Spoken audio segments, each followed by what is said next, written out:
प्रणाम। सफलता शब्द बोलने में जितना आसान है, उसके पीछे उतनी ही ज्यादा मेहनत छुपी होती है। कहते हैं मंजिल उन्हीं को मिलती है जिनके सपनों में जान होती है, क्योंकि पंखों में कुछ नहीं होता, हौसलों से उड़ान होती है।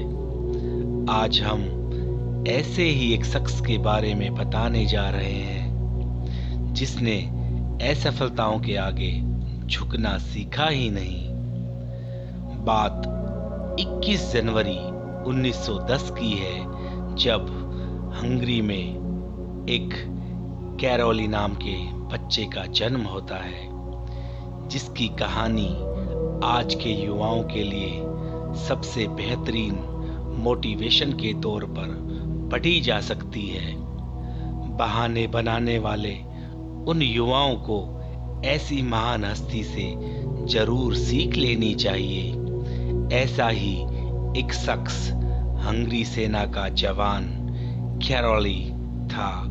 ऐसे शख्स जुनून और जज्बे के दम पर कामयाबी को अपने कदमों में झुका लेते हैं। इच्छा शक्ति में ऐसे कामों को अंजाम दिया जो कि औरों के लिए असंभव था।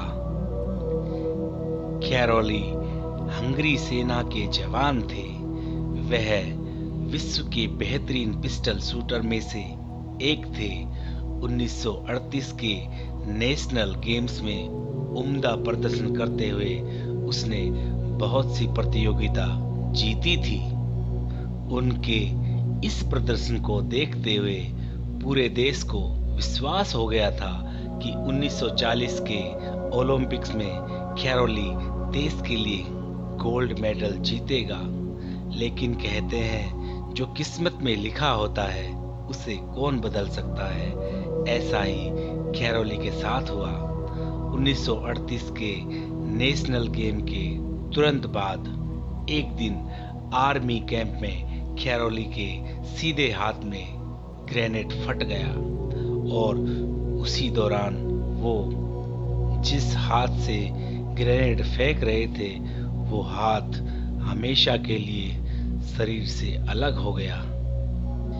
कैरोली का सपना था अपने हाथ को दुनिया का सर्वश्रेष्ठ पिस्टल शूटर हैंड बनाने का, लेकिन अब ये सपना खत्म सा हो गया था।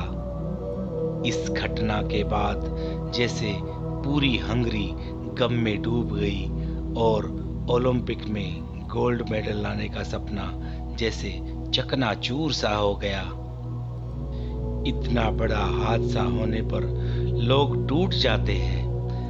कैरोली भी चाहता तो वो भी टूट सकता था, लेकिन वो टूटा नहीं। उसने अपने आप को, अपने हाथ को दुनिया का बेस्ट शूटर हाथ बनाने की कसम खाई थी। लेकिन अब वो क्या कर सकता था? उसने अपना हाथ खो दिया था। हॉस्पिटल में 1 महीने तक रहने के बाद उसने निश्चय किया कि जो चला गया है उस पर मैं क्यों रोऊं, जो मेरे पास बाकी है मैं उस पर फोकस करता हूं। और उसने अपने लेफ्ट हैंड को दुनिया का सर्वश्रेष्ठ शूटर हैंड बनाने की कसम खाई मन ही मन। और जब वो 1 महीने बाद उस हॉस्पिटल से बाहर आया तो उसने अपने लेफ्ट हैंड से लेकर शूटिंग शुरू कर दी। जिस हाथ से वो अच्छे से लिख नहीं सकता था, अच्छे से खाना नहीं खा सकता था, उस हाथ को वो दुनिया का बेस्ट शूटर हाथ बनाने निकला। और 1 महीने तक निरंतर अभ्यास से, निरंतर प्रयास से वो कामयाब भी हो गया। और फिर 1939 के नेशनल गेम्स में वो सबको वहां पहुंचकर आश्चर्यचकित कर डाला और जाकर एक एक खिलाड़ी को बधाई देने लगा।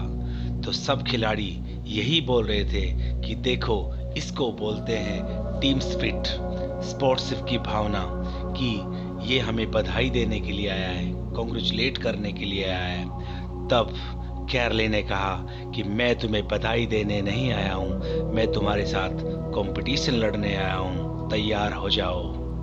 और फिर क्या था, फिर एक प्रतियोगिता हुई और उस प्रतियोगिता में चैंपियन बना कैरली। जी हाँ, कैरली। उस हाथ से जिस हाथ से वो खाना नहीं खा सकता था, उस हाथ से जिस हाथ से वो लिख नहीं सकता था। लोग अपने बेस्ट हैंड से शूटिंग कर रहे थे और वो सिर्फ अपने ओनली हैंड से शूटिंग कर रहा था। जी हाँ, ओनली हैंड से। हंगरी की जनता को दोबारा से विश्वास हो गया था कि कैलरी अब गोल्ड मेडल लेकर आएगा, जरूर लेकर आएगा।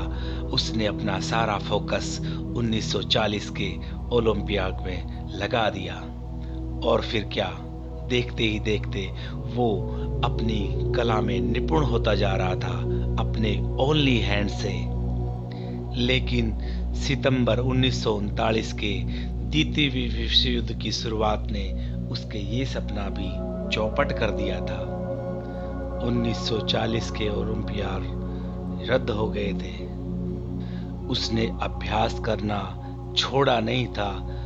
उसने 1940 को रद्द समझकर लगातार निरंतर अभ्यास करता रहा और उसने अपना सारा जो फोकस था वो 1944 के ओलंपिक गोल्ड मेडल पर लगा दिया। लेकिन ये क्या, द्वितीय विश्व युद्ध तो खत्म होने का नाम ही नहीं ले रहा था। उसने अपना 44 का जो था वो उठा के 1948 के ऊपर लगा दिया।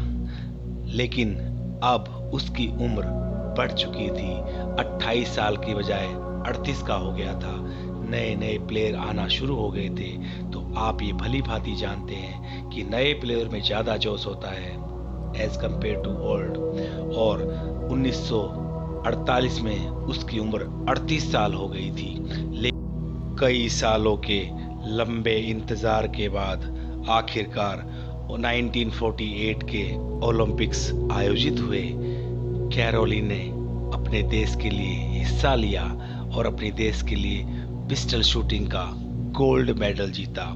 पूरा देश खुशी से झूम उठा क्योंकि कैरोली ने वो कर दिखाया जो उसकी उम्र के किसी भी खिलाड़ी के लिए करना असंभव था।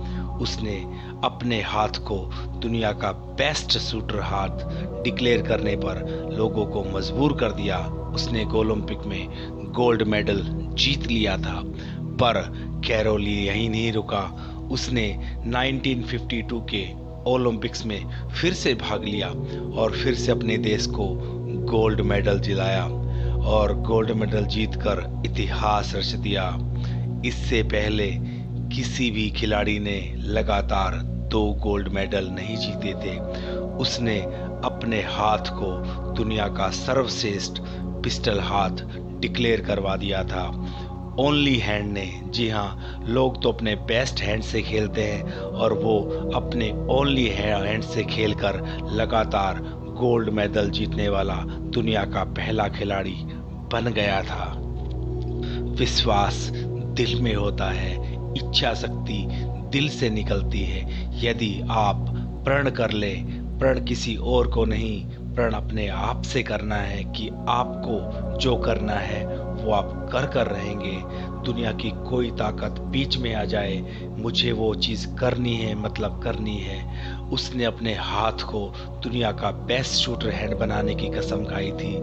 लेकिन राइट हैंड जाने के बाद भी उसने अपने लेफ्ट हैंड को दुनिया का बेस्ट शूटर हाथ बनाया।